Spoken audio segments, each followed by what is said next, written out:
Elias Thorne spent 60 years fighting the wild to protect his flock in the bitter cold of Montana. To him, a steel trap had only one purpose: to kill. But on that fateful morning when the storm cleared, the trap hadn't caught a monster.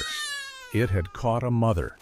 And standing beside her wasn't a savage beast, but a terrified cub, looking at him not with aggression, but with a plea for help. This is the incredible story of the day a hunter lowered his rifle, and the silent pact that bound a man and a wild predator together for the rest of their lives.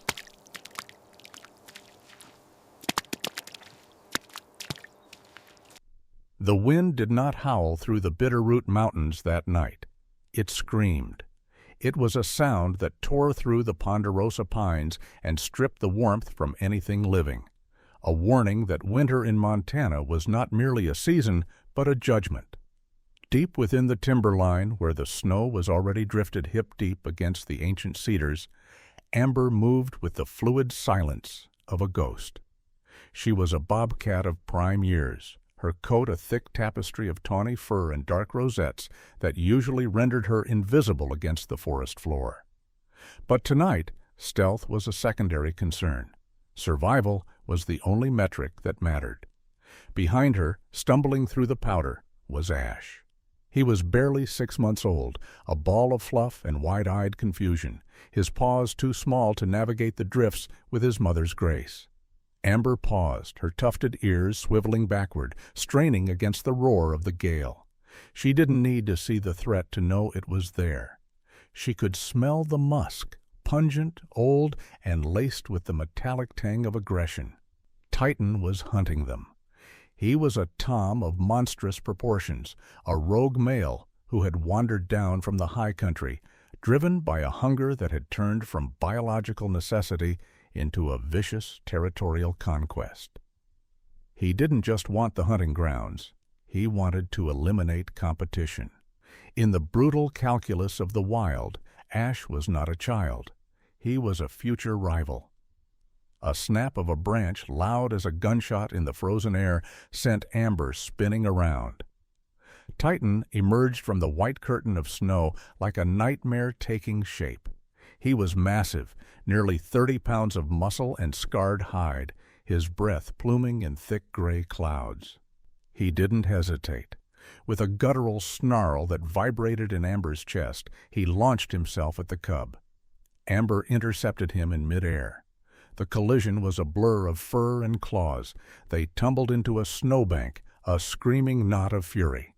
Amber was smaller, but she fought with the desperate, absolute violence of a mother cornered. She took a raking blow to her shoulder that tore open the skin, the hot blood instantly freezing on her coat. But she didn't falter. She twisted, her back legs kicking with piston-like force, and drove her claws into the side of Titan's face. The giant tom recoiled, letting out a shriek that pierced the storm. He shook his head violently, blood spraying the pristine snow. One of his yellow eyes was now shut tight, weeping red tears. He backed away, hissing, calculating. He was hurt, but he wasn't finished. He was simply waiting for the adrenaline to fade, waiting for the cold to do its work on the smaller female. Amber didn't wait. She shoved Ash with her nose, a rough, urgent command. Move. They scrambled down the slope, leaving the dense timber for the brushy edge of the valley floor. Here the trees thinned out, giving way to the jagged lines of barbed wire and weathered fence posts. This was the boundary, the line between the wild and the domain of man. Usually Amber avoided this place. The scent of diesel, wood smoke, and dogs was a deterrent as strong as fire. But tonight the devil behind her was worse than the devil ahead. 200 yards away, on the other side of that fence line, Elias Thorne was cursing the weather, his god, and his arthritis, in that order. Elias was a man carved from the same granite as the mountains he lived beneath. At 60, he moved with a stiffness that spoke of too many winters spent bucking hay and fixing fences. He knelt in the snow near the edge of his sheep pen, his gloved hands fumbling with the cold steel of a snare trap. He pulled the cable tight, checking the tension. It was a cruel device, he knew that. But last week, he'd lost 2 lambs. He'd found them dragged half a mile into the scrub, their throats torn out. It wasn't about the money anymore. The market price for wool was so low it barely paid for the feed. It was about the principle. It was about ownership. "Come and get it, you thief," Elias muttered, his voice raspy. He carefully covered the loop of the snare with a dusting of fresh snow, blending it perfectly with the trail that ran along the fence. He placed a piece of old mutton bait just beyond the loop, hanging from a low branch. He stood up, wiping his nose with the back of his glove. The wind was picking up, driving ice crystals into his face like buckshot. He looked toward the dark tree line. He felt a strange prickle on the back of his neck, an old instinct from his hunting days. He stared into the black void of the forest for a long moment, seeing nothing but the swirling white chaos. "Rot in hell," he whispered to the unseen predator, then turned and trudged back toward the warm yellow light of his farmhouse, his boots crunching heavily on the frozen crust. Amber and Ash reached the fence line minutes after Elias had vanished. The snow was falling harder now, a blinding sheet that erased the world 3 feet in front of them. Amber was limping. The gash on her shoulder throbbed with a dull, sickening ache, and the cold was seeping into the wound, stiffening the muscle. She paused, panting, her sides heaving. She looked back. 2 glowing orbs appeared in the darkness of the trees they had just left. Titan was tracking them. He was slow, cautious of his new injury, but he was relentless. He knew they were tired. He knew they had nowhere to go. Amber nudged Ash under the bottom wire of the fence.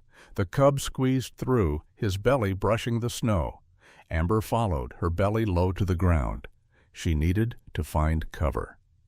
The open field was dangerous, but the thick scrub oak near the sheep pens offered shadows to hide in until the storm passed. She smelled the bait, the old mutton. Hunger flared in her gut, sharp and demanding, but she ignored it.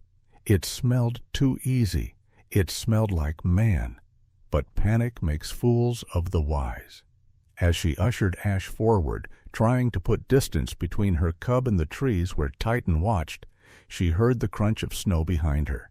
A twig snapping. Titan had crossed the tree line. Amber spun around to face the threat, her back foot sliding, seeking traction to launch a defensive strike. She didn't look down. She didn't see the slight depression in the snow where Elias had worked just an hour before. She stepped down hard. Click, wham! The sound was mechanical, foreign, and final. The snare didn't just catch. It whipped tight with the force of a coiled viper. The steel cable cinched around her rear leg just above the hock and yanked tight. Amber leaped into the air, screaming, a sound that was half roar, half shriek. But the cable held. It jerked her back down to the earth with a violent thud. Panic, raw and blinding, took over. She thrashed, biting at the metal that bit into her flesh, rolling in the snow, snarling at the invisible enemy that had grabbed her. The more she fought, the tighter the noose became. The steel bit through fur and skin, grinding against the bone. Ash, terrified by his mother's sudden madness, bolted a few feet away and crouched in the snow, his ears flat, hissing at the air. Amber fought until her lungs burned and black spots danced in her vision. Finally, she collapsed, panting, the steam rising from her body in the frigid air. She lay still, the snow around her trampled and stained with fresh, crimson drops that mingled with the white. She looked up. Through the driving snow at the edge of the woods, Titan sat. He hadn't crossed the fence. He sat just outside the range of the man smell, watching with his one good eye. He saw the trap. He saw the mother incapacitated. He saw the cub, shivering and exposed. Titan didn't attack. He didn't need to. The cold would kill the mother. The man would kill the mother.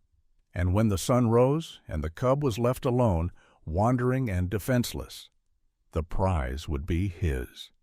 Amber let out a low, guttural growl, not of aggression, but of despair. She looked at Ash, who crept back to her, sniffing the cold iron cable that bound her to the earth. She licked his face, her tongue raspy and warm, cleaning the snow from his ears. The farmhouse lights flickered off in the distance. The world went dark.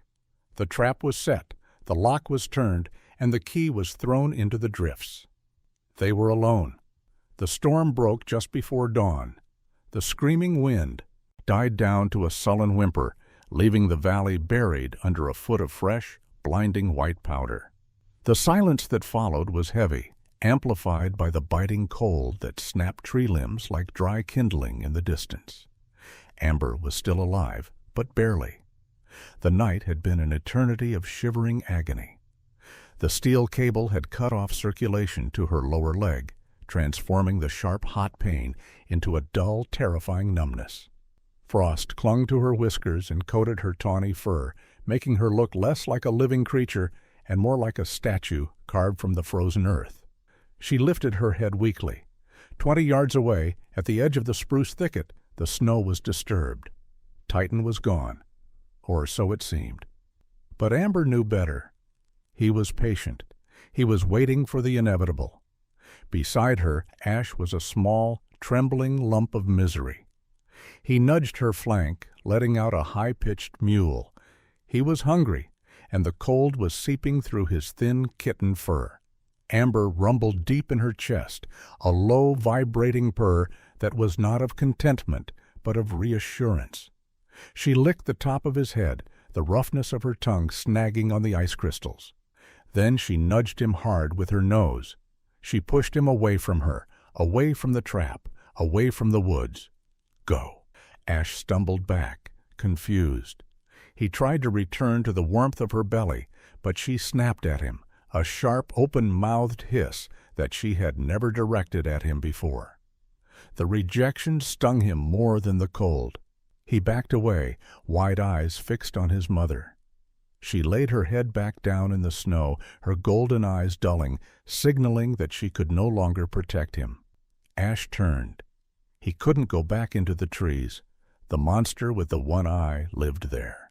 He looked toward the only other thing that existed in this white void, the farmhouse. A thin column of gray smoke was rising from the chimney, carrying the scent of burning pine. To a wild animal, it was the smell of danger. To a freezing, desperate orphan, it smelled like life. He began to trudge through the drifts, his small body disappearing and reappearing as he fought his way toward the enemy's den. Elias Thorne sat at his kitchen table, nursing a mug of coffee that was black as crude oil and twice as bitter. The warmth of the cast-iron wood stove hadn't quite reached his bones yet. It took longer these days. He rubbed his knee, staring out the frosted window. "Hell of a night," he muttered to the empty room. The silence of the house was usually his preferred companion, but this morning it felt oppressive. He stood up, groaning as his joints popped, and pulled on his heavy canvas coat. He grabbed his rifle from the rack by the door, a weathered Winchester .30-30 that had been his father's. It was habit, not intent. In this country, you didn't go out to check the stock without iron on your shoulder. He stepped out onto the porch, the dry wood creaking under his boots. The air was sharp enough to freeze the breath in his lungs. He squinted against the glare of the morning sun reflecting off the snow. He was halfway to the barn when he stopped. Something was wrong with the picture, a dark smudge against the white siding of the grain shed. Elias brought his gloved hand up to shield his eyes. It looked like a barn cat, maybe a stray tabby looking for mice, but as he crunched closer, the shape moved. It didn't bolt. It turned to face him. Elias stopped dead. Well, I'll be damned. It was a bobcat kitten, tiny, spotted, with oversized paws and tufted ears that twitched nervously. It was sitting right there on his cleared path, shivering so violently it looked like it was vibrating. "You're a bold little bastard, aren't you?" Elias grunted, his grip tightening on the rifle. His first instinct was the rancher's code: a predator is a predator. If it grows up, it kills sheep. He took a step forward to stomp his boot and scare it off. "Go on, git!" The kitten didn't run. Instead, it opened its mouth and let out a sound that wasn't a growl. It was a cry, a rasping, desperate plea. Elias frowned. He lowered the rifle barrel slightly. He saw it then, a smear of dried blood matted on the kitten's flank. It wasn't fresh, and it didn't look like the kitten's blood. "Where's your mama?" Elias asked, his voice dropping its harsh edge. "She leave you behind?" The kitten took a step toward him, then stopped, looking back toward the fence line, then back at Elias. The movement was unmistakable. It was a guide. Elias felt a knot form in his stomach. He looked toward the fence line where he had set the number 3 coil spring trap last night. The snow out there was torn up, a chaotic mess of tracks. "Ah, hell," Elias whispered. The realization hit him like a physical blow. He shifted the rifle to the crook of his arm and walked past the kitten. Ash hesitated, then fell in behind the man's heavy boots, walking in the compacted trail Elias made. The walk to the fence line felt like a march to the gallows. As Elias drew closer, the scene revealed itself in grim detail. The pristine snow was churned into a muddy slush of dirt and blood. And there she was. Amber lay on her side, half buried in the drift. When she heard the crunch of boots, her head snapped up. She tried to scramble, to fight, but the chain held fast, clanking against the fence post. She let out a hiss that was more air than sound, baring her teeth. Elias stopped 10 feet away. He saw the trap. He saw the way the steel jaws had bitten deep into the rear leg. The limb was swollen, the fur around it matted with frozen blood. She was exhausted, defeated, but her eyes burned with a defiance that made Elias look away. "I got you good, didn't I?" Elias said softly. There was no triumph in his voice, only a heavy, sinking guilt. He had wanted to catch a killer.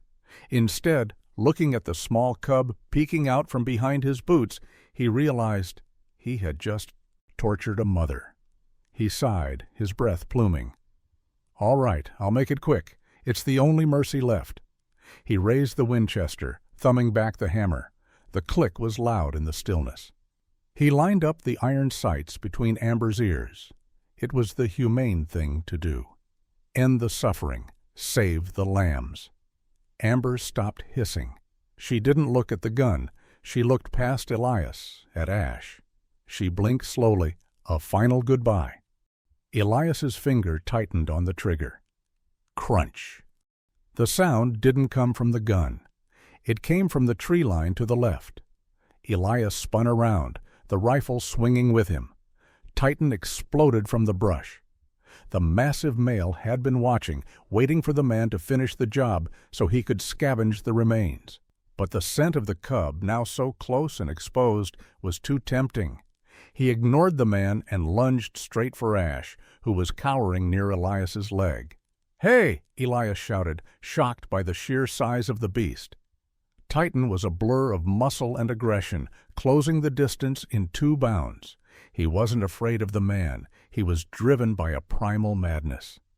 Amber screamed, a sound of pure, helpless rage as she thrashed against the trap, trying to reach her cub. Elias didn't think. He didn't calculate. He didn't remember that bobcats were the enemy.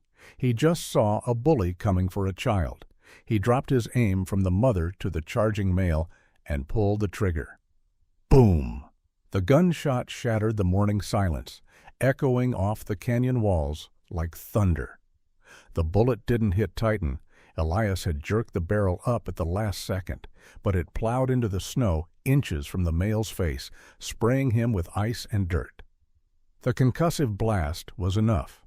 Titan skidded to a halt, his ears ringing, confused by the thunderclap. He looked at Elias, his one good eye narrowing. He snarled, weighing the risk. Elias jacked the lever, ejecting the spent shell casing and loading a fresh round. He stepped forward, placing his body between the cub and the monster. "You want some of this?" Elias roared, his voice cracking with adrenaline. "Get out of here! Go!" Titan hesitated for one heartbeat, then turned and vanished back into the timber as quickly as he had appeared. Silence rushed back in, ringing in Elias's ears. He stood there, chest heaving, rifle pointed at the empty trees. Slowly, he lowered the gun. He looked down. Ash was pressed against his boot, shivering. Elias turned back to Amber. She wasn't hissing anymore. She was watching him. The aggression was gone, replaced by a bewildered confusion. She had seen what he did. He had defended her blood. Elias looked at the trap, then at the gun, then at the gray sky. He cursed under his breath. A long, colorful string of profanity that would have made a sailor blush. "I can't shoot you now," he muttered, holstering the rifle over his shoulder. "Not after that." He took off his heavy canvas coat. The cold bit into his flannel shirt. Instantly, but he ignored it. He approached Amber slowly. "Now, listen here, Mama," he said, his voice low and steady. "I'm gonna do something stupid. You try to bite me, and I leave you for the one-eyed bastard. Deal?" Amber tracked him, her muscles tense, but she didn't strike. She was too weak, and perhaps she understood the strange truce that had just been formed. Elias threw the heavy coat over her head, blinding her. She thrashed for a second, then went still as he pressed his weight down on her neck to pin her. He worked fast. His gloved hands grabbed the springs of the trap. He grunted, straining against the tension of the steel. Snap! The jaws opened.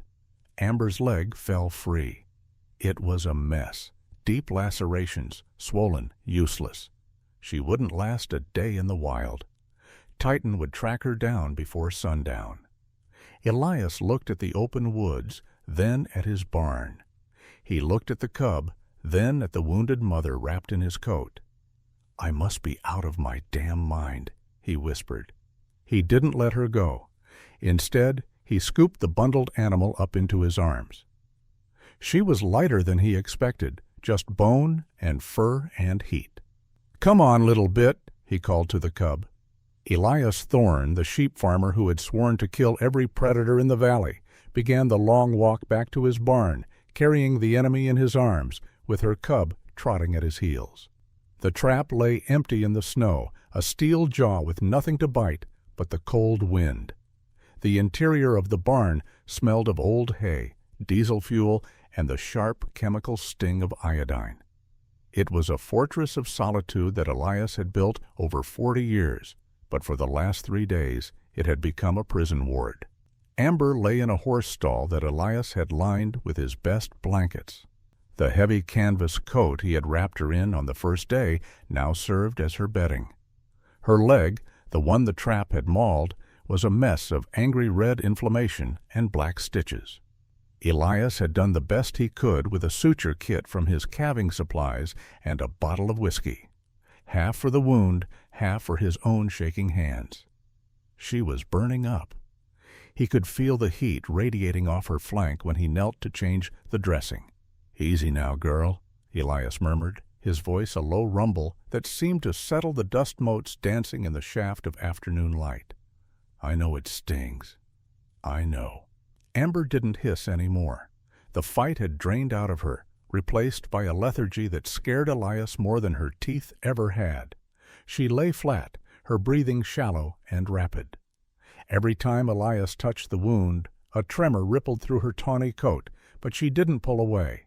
She had accepted him, or perhaps she had simply accepted that she was dying. In the corner of the stall, perched on a stack of grain sacks, Ash watched. The kitten had transformed in the last 72 hours. He was no longer the trembling orphan in the snow. His belly was full of warm goat's milk, and his fear had been replaced by an intense, feline curiosity. He watched Elias's hands with wide, unblinking eyes, tracking the motion of the gauze and the tape. Ash was the bridge. When Amber refused to eat, Elias would feed Ash first. The mother would watch her cub swallow the strips of raw chicken, and only then would she lower her head to take a tentative bite. It was a silent negotiation of trust, brokered by the child. Outside, the sound of tires crunching on gravel shattered the quiet. Elias froze. He knew that sound. It was the heavy, aggressive tread of a government-issued truck. "Stay put," Elias whispered to the cats, though he knew they wouldn't move. He threw a heavy tarp over the top half of the stall door, obscuring the view from the main aisle, and hurriedly kicked straw over the bloody bandages on the floor. He stepped out of the barn, blinking in the harsh sunlight, just as the green pickup truck with the Forest Service emblem rolled to a stop near the porch. Officer Miller stepped out. He was a young man, earnest and by the book, with a jawline that looked like it was chiseled from flint. He adjusted his hat, his eyes scanning the property with professional scrutiny. "Afternoon, Elias," Miller called out, hitching his belt. "Heard you had some trouble with the traps the other night. Neighbors reported a gunshot." Elias leaned against the barn door, crossing his arms to hide the tremor in his fingers. He forced a dry, crooked smile. "Just a coyote, Miller. Bold son of a buck. Came right up to the porch. Missed him, though. Eyes aren't what they used to be." Miller nodded slowly, walking closer. He stopped 10 feet from Elias. The air between them grew thin. Miller looked at the barn behind Elias, then back at the old man. "We've had reports of a rogue bobcat in the area," Miller said, his voice dropping an octave. "A big male. Killed 2 hunting dogs over in the Bitterroot drainage, and folks say there might be a female with a cub pushing into the valley. You seen anything?" Elias felt a bead of cold sweat trickle down his spine under his flannel shirt. "Haven't seen nothing but snow and misery, Miller. You know how it is. If you see 'em, Elias, you put 'em down, or you call me," Miller said, tapping the badge on his chest. "Especially if they're injured. An injured cat is desperate. They don't hunt deer, they hunt toddlers and pets. State policy is immediate termination. No relocation for problem animals." Immediate termination. The words hung in the air like smoke. "I know the law, son," Elias said, his voice hardening. "I've been ranching this land since before you were a gleam in your daddy's eye." Miller held his gaze for a long moment, sensing the friction. Finally, he nodded. "Just looking out for you, Elias. You live out here alone. Bad things happen when folks get soft on nature." Miller turned to leave, but he paused at the truck door. He sniffed the air. "You got something dead in that barn, Elias? Smells like infection." Elias's heart hammered against his ribs. "Lost a ewe in birthing yesterday," he lied, the fabrication tasting like ash in his mouth. "Haven't had the heart to bury her in the frozen ground yet," Miller grimaced. "Get it done. Brings in the scavengers." As the truck drove away, fading down the long white road, Elias slumped against the barnwood. He felt old. He had just lied to the law to protect a creature that, by all rights, he should have skinned 3 days ago. He was crossing a line. If Miller came back with a warrant, Elias would lose his license, maybe even the farm.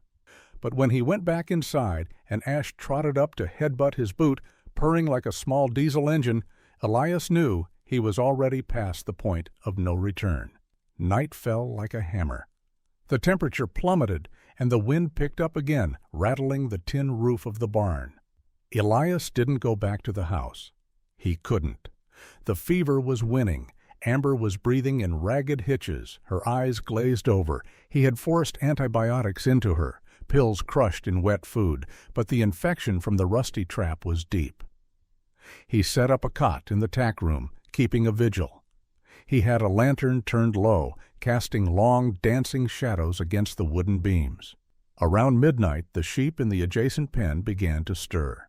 It started with a nervous stomping, then escalated to panicked bleating. The heavy wooden gate rattled as the flock pushed against it, trying to get away from the outer wall. Elias sat up instantly, grabbing the pitchfork he had leaned against the wall. He didn't reach for the rifle. A gunshot now would bring Miller back, or wake the nearest neighbor. He had to handle this quietly. He moved into the main aisle. The barn was a cavern of shadows. Scritch, scritch. The sound came from high up, near the hayloft loading door. Elias looked up. The heavy loading door was latched, but the wood around the frame was old and rotting. He saw a claw, thick, black, and hooked, punch through the weathered siding like a knife through paper. Then another. Wood splintered and groaned. Titan had returned. The one-eyed male hadn't left the valley. He had been watching. He had smelled the blood of the female, the scent of the sickness. To a dominant predator, illness was an invitation. It was an opportunity to eliminate the weak genetic line and take the territory. "Get away!" Elias hissed, slamming the handle of the pitchfork against a support beam. The sound was loud, startling the sheep into a frenzy, but the scratching above didn't stop.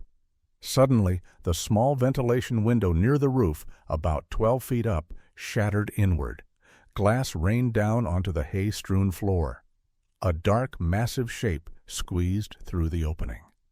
Titan dropped from the rafters, landing with a heavy, graceful thud in the center of the aisle, 20 feet from Elias. The beast was terrifying in the lantern light. His missing eye was a puckered scar, hideous and weeping. His remaining yellow eye locked onto Elias, then shifted to the stall where Amber lay. He ignored the man. He wanted the cats. Titan lowered his head and charged. "No!" Elias screamed. He didn't think about his arthritis. He didn't think about the fact that a 30-pound bobcat could disembowel a man in seconds. He stepped forward, planting his feet, and leveled the pitchfork. Titan was fast.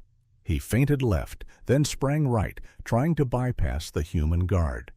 Elias swung the heavy iron fork. The tines caught Titan in the flank, not piercing, but shoving him sideways with brute force.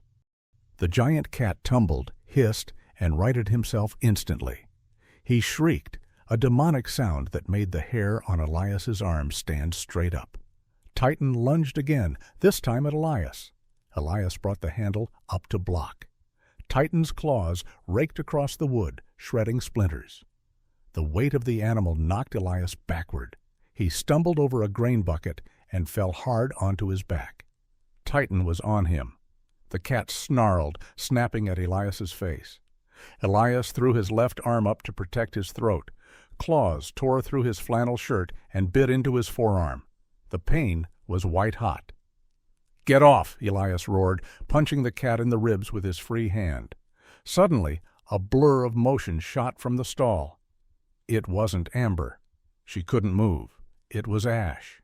The 6-month-old cub, driven by a courage that outweighed his size, launched himself onto Titan's back. He was nothing more than a gnat to the giant male, but the surprise was enough. Ash sank his needle-sharp milk teeth into Titan's ear. Titan roared in annoyance, shaking his head violently. He bucked, sending Ash flying into a stack of hay bales. But the distraction gave Elias the second he needed. He scrambled to his knees, grabbed a flat-edged snow shovel leaning against the wall, and swung it like a baseball bat. Clang! The aluminum blade connected squarely with Titan's head. The impact sent the big male skidding across the floorboards. He shook his head, dazed, his legs splaying on the slick straw. Elias stood up, heaving for breath, blood dripping from his arm. He raised the shovel high, ready to bring it down with lethal force. He let out a primal yell, a sound of pure territorial rage that matched any predator in the wild. Titan looked at the man, this towering, roaring creature that smelled of blood and iron. He looked at the pitchfork, the shovel, the enclosed space. The calculation was made. The risk was too high. With a final hateful hiss, Titan turned and scrambled up the stacked hay bales, leaping back out through the broken window into the night. Elias stood there for a long time, the shovel held high, waiting. The only sound was the wind whistling through the broken glass and his own ragged breathing. He dropped the shovel. It clattered loudly. He clutched his bleeding arm and staggered over to the hay bales where Ash had landed. The cub was shaking, pressed into a gap between the bales. "You crazy little fool!" Elias wheezed, reaching out. Ash didn't bite. He let Elias scoop him up. Elias carried the cub back to the stall. Amber had dragged herself to the door of the stall, her eyes wide with terror. She had heard the fight, smelled the enemy, and had been powerless to stop it. When she saw Elias carrying Ash, both of them alive, She let out a sound Elias had never heard before, a soft chirping trill. Elias sat down heavily in the straw beside her. He was bleeding. His knee was throbbing. His barn was damaged. He was breaking the law. He looked at Amber. She looked at his bleeding arm, then stretched her neck out. For the first time, she didn't sniff his hand. She licked the blood that was trickling down his wrist. Her tongue was rough, like sandpaper, but the gesture was gentle. It was an apology. It was a thank you. "We're in a hell of a mess, aren't we?"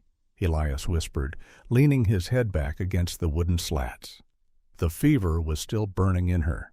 The law was still outside.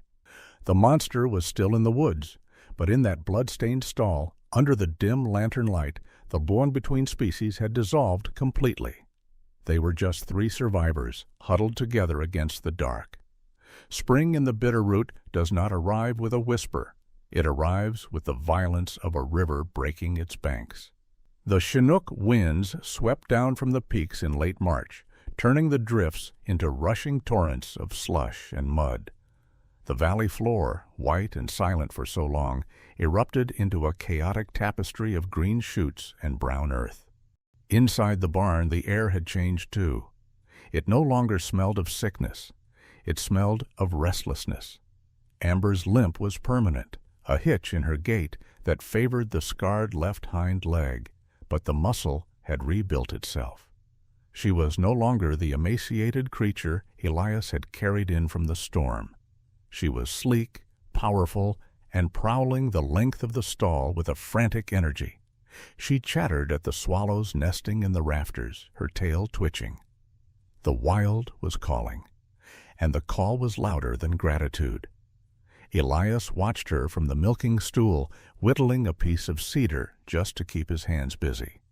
His arm, bandaged under his shirt from the night of the fight, still ached when the pressure dropped. "I know," Elias said softly, looking at Ash, who was now nearly the size of a house cat, practicing his pounces on a loose piece of twine. "You don't belong in a box. Neither of us does." He knew he was pressing his luck. Officer Miller had driven past the property twice last week, slowing down near the barn. The neighbors were talking about the lack of coyote tracks near Elias's place, wondering why he hadn't lost a single lamb despite the spring birth. They didn't know he had the ultimate deterrent living in his horse stall. But the pact had an expiration date. On a Tuesday morning, under a sky the color of bruised iron, Elias backed his old Ford truck up to the barn doors. He placed a wooden crate in the bed, lined with the same blanket Amber had slept on for months.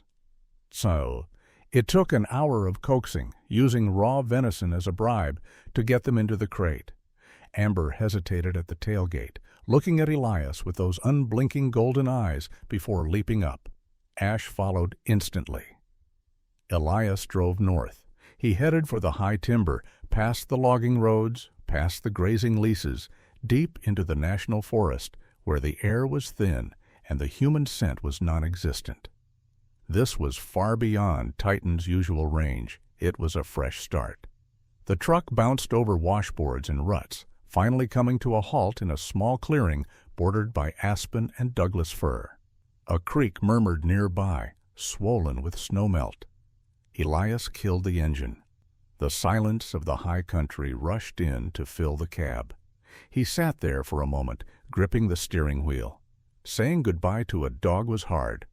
Saying goodbye to a creature you had pulled back from the edge of death was something else entirely. It felt like cutting off a piece of your own soul. He walked around to the back and dropped the tailgate. He unlatched the crate door and stepped back, giving them space. Ash came out first, sniffing the air. The scents here were rich and complex: pine resin, damp earth, squirrel, grouse. He sneezed and looked back at his mother. Amber emerged slowly. She tested the ground with her bad leg, her claws extending into the soft mud. She didn't look at the trees immediately. She looked at Elias. "Go on," Elias choked out, waving a hand toward the tree line.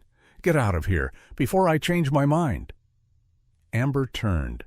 She took a few steps toward the brush, her tail flicking. Then the shadows shifted. From behind a fallen log at the edge of the clearing, a shape rose. It wasn't a bear, it wasn't a lion, it was Titan.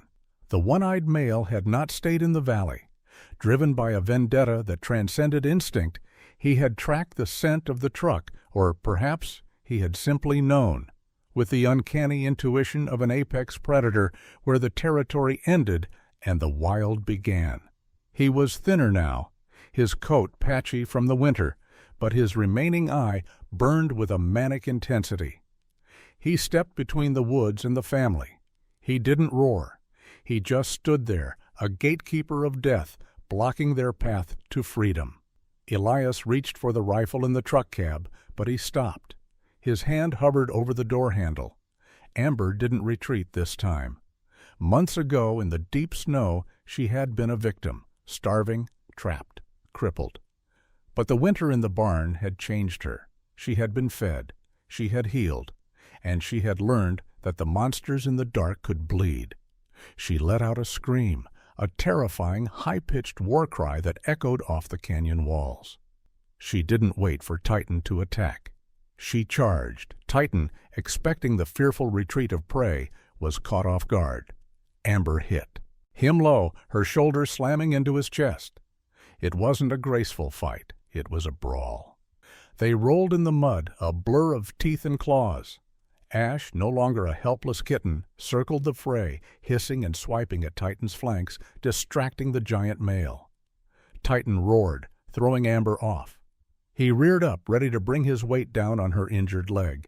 "Hey! Hey!" The shout boomed across the clearing. Elias stepped forward, not with a gun, but with his arms raised high, making himself a towering silhouette against the sky. He roared, a human sound of fury, joining the chorus of the wild. He stomped his heavy boots on the resonant earth and grabbed a large rock, hurling it near the fight. Titan flinched. The distraction was microscopic, but it was enough.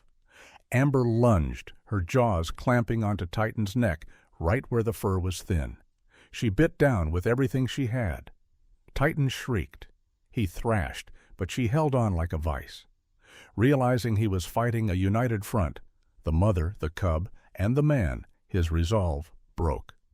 He twisted free, leaving a tuft of bloody fur in Amber's mouth, and scrambled backward. He looked at them one last time, a wall of defiance. He turned and bolted, disappearing into the dark timber, running not just from a fight, but from a territory he could no longer claim. Amber stood panting, blood on her muzzle, chest heaving. She watched the trees to make sure he was gone. Then she turned back to Elias. She didn't approach him. The gap between them was 10 yards, but it felt like a canyon. The wild had reclaimed her. She nudged Ash, who was staring at Elias with wide eyes. She chuffed, a soft, breathy sound. Goodbye. Then she turned and melted into the forest, her coat blending perfectly with the dappled sunlight on the pine needles. Ash followed, pausing once to look back before his tail disappeared into the ferns. Elias stood alone in the clearing, the sound of the rushing creek the only thing left. "You're welcome," he whispered to the empty woods. 2 winters later. The winter of '84 was harder than the one that brought them together. The snow came early and stayed late, burying the fences and freezing the water troughs solid. Elias was 62 now, and the years were pulling harder on his frame. He was out checking the fence line on the north ridge, miles from the house, when it happened. A patch of ice hidden under fresh powder. A slip. A sickening crack. He slid 40 feet down the ravine, his leg twisted at an angle that made him vomit when he tried to move. He lay there for 6 hours. The sun went down. The temperature dropped to 10 below. His radio was smashed in the fall. He shouted until his voice was a rasp, but the wind swallowed his cries. Hypothermia began to set in, a warm, drowsy blanket that whispered to him to just close his eyes. "Sleep," the cold said. "Just rest a minute." Elias's eyelids fluttered. He thought about his warm stove. He thought about the empty barn. He drifted. Then a sound cut through the haze. It wasn't the wind. It was a howl, not a wolf, not a coyote. It was the rasping, screaming cry of a bobcat. But bobcats are solitary. They are silent ghosts. They don't call out unless it's mating season, and certainly not like this. This was persistent, urgent, loud. Elias opened his eyes. High up on the ridge, silhouetted against the rising moon, sat a large cat. He was massive, his coat thick and healthy, his ear tufts long and sharp. The cat threw its head back and screamed again and again. A beacon in the night. Elias smiled through cracked lips. "You loud, little bastard." An hour later, beams of light cut through the trees. The search and rescue team from town. "Over here! I heard something!" a voice shouted. Sounded like a damn banshee up on the ridge. The rescuers scrambled down the ravine, their flashlights sweeping over Elias's broken body. As they strapped him to the litter, the lead paramedic looked up at the ridge. "Did you see that?" the medic asked, pointing his light. "Could have sworn there was a cat sitting right there, watching us. Big one. Never seen a bobcat just sit and watch people like that." Elias looked up. The ridge was empty now. The footprints on the edge were the only proof. "Yeah," Elias wheezed, a tear freezing on his cheek. "He was just showing you the way." 6 months later, Elias sat on his porch, his leg in a cast, watching the sun set over the valley. He didn't run sheep anymore. He had sold the flock. The pasture was overgrown with wildflowers. He raised his binoculars, scanning the tree line as he did every evening. There, by the old fence post where the trap had once been, snapped shut. Amber wasn't there. She had likely passed on or moved deep into the untouchable wild where old spirits go. But sitting atop the post, perfectly balanced, was Ash. The great male bobcat looked toward the house. He didn't come closer. He didn't need to. He watched the farmhouse for a long minute, his golden eyes reflecting the dying light. Then he nodded, a slow, deliberate dip of his head, and dropped down into the tall grass, vanishing like smoke. Elias lowered the binoculars. He looked at the rusted snare trap hanging on the wall of his porch, no longer a weapon, but a trophy of the only life he was proud to have saved. "Good night, son," Elias said. The wind blew through the valley, no longer screaming, but singing a song of a debt paid in full. Thank you for joining us on this journey. Before you scroll away, tell me this. Do you believe a bond like theirs could really exist? If this story touched your heart, drop a 1 in the comments so I know you're still with me. And don't forget to subscribe, because the next story might just remind you that sometimes the wild loves us back in ways we'll never forget.